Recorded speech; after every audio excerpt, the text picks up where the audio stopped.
Angels in the Outfield is a 1994 American family sports fantasy comedy drama film that is a remake of the 1951 film of the same name. The film stars Danny Glover, Tony Danza and Christopher Lloyd. The two latter actors previously worked together on Taxi, and features several future stars, including Joseph Gordon-Levitt in the lead, Adrien Brody, Matthew McConaughey, and Neil McDonough. It spawned two direct-to-video sequels, Angels in the Endzone and Angels in the Infield. The film was released less than a month before the 1994 MLB baseball players' strike, which forced the league to cancel the playoffs and the World Series.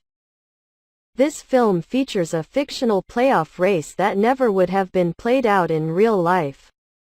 Young foster child Roger, Joseph Gordon-Levitt, and his friend J.P. Milton Davis Jr. loved to sneak into baseball games of the hopelessly dreadful California Angels. Still in limited contact with his widower father, Roger asks when they will be a family again. His father replies sarcastically, "I'd say when the Angels win the pennant." Taking his father's words literally, Roger prays for God to help the Angels win. After he prays, a star, unseen by Roger, twinkles in the sky. Then, in a game against the Toronto Blue Jays which Roger and JP attend, he sees a group of Angels led by Christopher Lloyd helping the team. Although Roger can see them quite clearly, everyone else can only explain the seemingly impossible acts as freak occurrences. Roger's unique ability to see which players are receiving help from Angels leads their skeptical manager, George Knox, Danny Glover, to keep him around as a good luck charm and consultant, including ending the use of profanity as a nod to the original film. Due to the much-needed help, the Angels start to win games and make a surprising second-half surge to the top of their division. Meanwhile, Roger's father permanently gives up custody of his son, believing it's in Roger's best interest. As Roger laments his loss, J.P.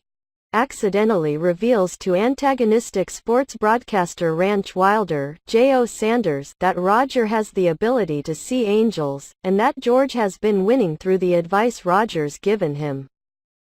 Hoping to destroy George due to a long-time rivalry between the two, Ranch informs the press of this, and their owner Hank Murphy, Ben Johnson, threatens to relieve George of his management responsibilities.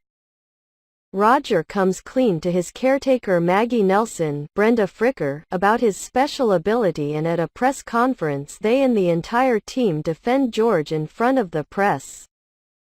Moved by their faith, Murphy allows George to remain as manager of the Angels. During the championship game, none of the Angels show up to help the team. Later on, Al explains that championships must be played without help from the Angels and that he was there just checking on pitcher Mel Clark, Tony Danza, who will be one of them soon as he has been a chain smoker.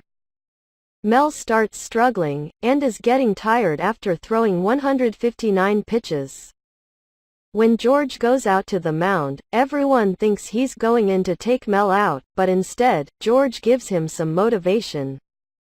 And with encouragement from Roger, the team, and finally, the entire stadium audience as well as owner Murphy and the broadcasters, with the exception of Ranch, the Angels ultimately win the final game of the regular season without the help of the Angels and clinch the division pennant over the rival Chicago White Sox, thanks to Mel.